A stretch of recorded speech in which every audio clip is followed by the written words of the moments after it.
sortez à l'extérieur et regardez un peu les gens. Tout le monde est à la course, mais tout le temps.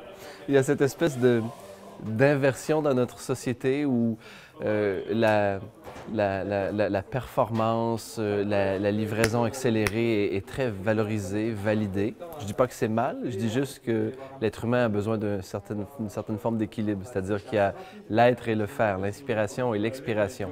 On ne peut pas seulement expirer tout le temps parce qu'on se retrouve à bout de souffle, il faut apprendre à inspirer également et ça se fait à travers l'art de ralentir.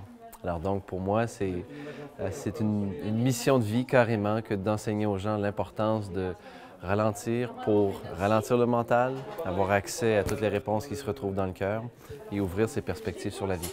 La plupart des gens sont si contractés par le poids de leur journée, par le stress, qu'ils respirent à peine à 24 de leur capacité pulmonaire.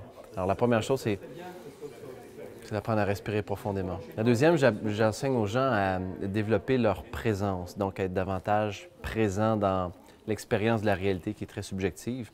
Comment se faire? D'abord par des petits aides-mémoires. Des fois, on peut simplement utiliser notre téléphone intelligent et programmer des alarmes à chaque heure pour que chaque fois que l'alarme sonne, oh, se rappeler où est-ce que je suis. La plupart des gens, ils sont soit dans le passé, à ressasser ce qui s'est déjà passé et ça les rend nostalgiques ou tristes, ou encore ils sont anxieux, ils sont dans le futur, puis ils disent « Ah, il faut que je fasse ça, je dois créer ça, je dois faire ça ».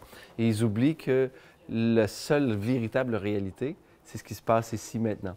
Alors, à l'aide de petits aides-mémoires, comme avec des alarmes, alors on se ramène dans cette présence toute simple.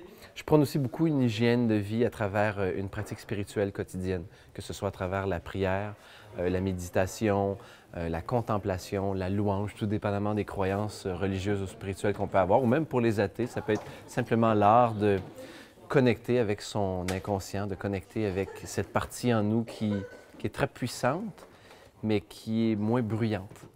Alors de faire le silence pour apprendre à connecter avec et être davantage dans une présence.